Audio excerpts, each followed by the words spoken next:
শিক্ষক শিক্ষিকা এবং শিক্ষাকর্মী যাদের বিরুদ্ধে কোন রকম কোন অ্যালিগেশন নেই, দেশের সর্বোচ্চ কেন্দ্রীয় তদন্তকারী সংস্থা তারা যে রিপোর্ট পেশ করেছে, দীর্ঘদিন ধরে তারা তাদের ইনভেস্টিগেশন চালিয়েছে,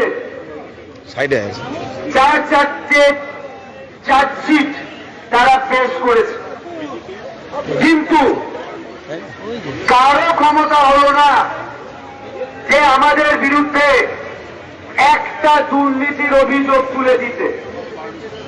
এবং কোর্টের যে অর্ডার, সেই অর্ডার অনুযায়ী নবম দশমের যে ওয়েমার্কশিট পাবলিশ হয়েছিল বা যে মেরিট প্যানেল পূর্ণাঙ্গ মেধা তালিকা পাবলিশ হয়েছিল, রিটেন একাডেমি এবং ইন্টারভিউ এর পূর্ণাঙ্গ নাম্বার সহ সেখানেও আমাদের যে মার্কস তার কোনো মিসম্যাচ নেই। তারপরেও আমরা যখন সুপ্রিম কোর্টে গেলাম, সুপ্রিম কোর্টে আমরা দেখলাম যে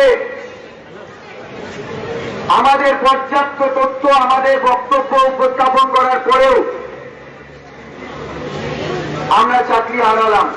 সেগ্রিগেশন করার অজস্র উপাদান মজুদ থাকার সত্ত্বেও আমরা দেখলাম যে আমাদেরকে সেগ্রিগেশন করা হলো না। খুব স্পষ্টভাবে সেখানে সেগ্রিগেশনের উপাদান মজুদ আছে। জোর গলায় বলতে পারি আমাদের সঙ্গে অবিচার হয়েছে, প্রত্যেকটা স্তর থেকে অবিচার হয়েছে। আমরা মনে করি যখন সব দরজা বন্ধ হয়ে যায় তখন রাস্তা থেকে কোন একটা দরজা খুঁজে নিতে হয়, পথ খুঁজে দেয়। এটা আমি বিশ্বাস করি, সেজন্য 3 তারিখ থেকে আমি রাস্তা ছেড়ে একদিনও যাইনি। আর আপনারা হয়তো সেই বিশ্বাসটার মধ্যে দুর্বলতা আছে, তার জন্য আপনারা বাড়িতে বসে আছেন। এখন কেন আমরা এখানে এসেছি, কেন এখানে আমাদের আসার প্রয়োজন আছে? রিভিউ পিটিশন সরকারের পক্ষ থেকে ফাইল হয়ে গেছে, এসএসসির পক্ষ থেকেও ফাইল হয়ে গেছে, আমাদের ড্রাফট রেডি হয়ে গেছে। কিন্তু দুর্ভাগ্যজনক ভাবে আমরা দেখলাম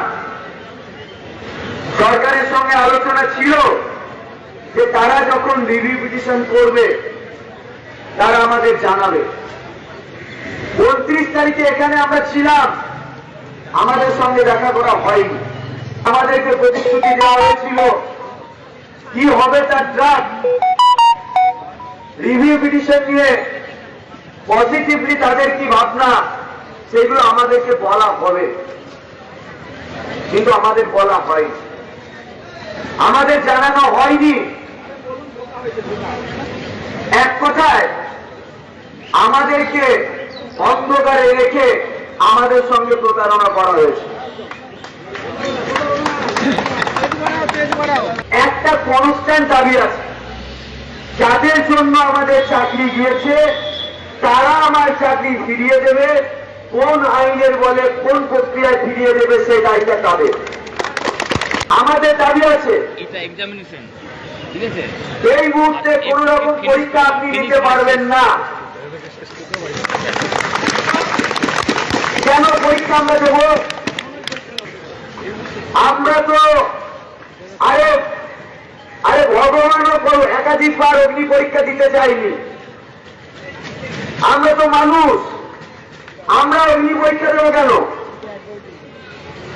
আমরা তো একবার পরীক্ষা দিয়ে এই জায়গায় এসেছি, আবার অগ্নি পরীক্ষা দেবো কেন? অপরাধ কি আমি করেছি? আমার অ্যাপয়েন্টমেন্ট লেটারে কি সেটা লেখা ছিল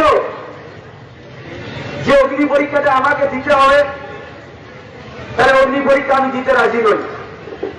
ভুল আপনি করলে অগ্নি পরীক্ষা আপনাকেই দিতে হবে।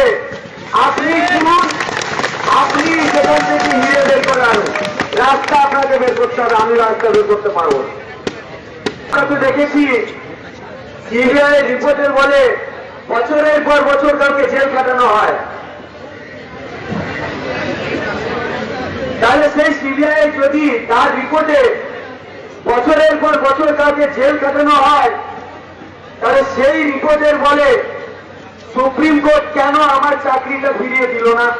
একদম এই জায়গায় দাঁড়িয়ে প্রথম দাবি, আমাদের চাকরি যে কারণে গিয়েছে, যাদের কারণে গিয়েছে তাদেরকে এই চাকরি ফিরিয়ে দিতে হবে। কোন সূত্র আছে সেই সূত্র সরকার বের করুক, এটা প্রথম দাবি। এবার দ্বিতীয় দাবি বললাম কি, একবার আমরা অগ্নি পরীক্ষা দিয়েছি আর দ্বিতীয়বার কোনো পরীক্ষা আমরা নেব না। কিভাবে আমাদেরকে আবার পুনর্বহাল করবেন আপনি বুঝে নিন, এটা আমার দ্বিতীয় দাবি। 3 নম্বর দাবি, এই মুহূর্তে পরীক্ষার কোনো নোটিফিকেশন দেওয়া চলবে না।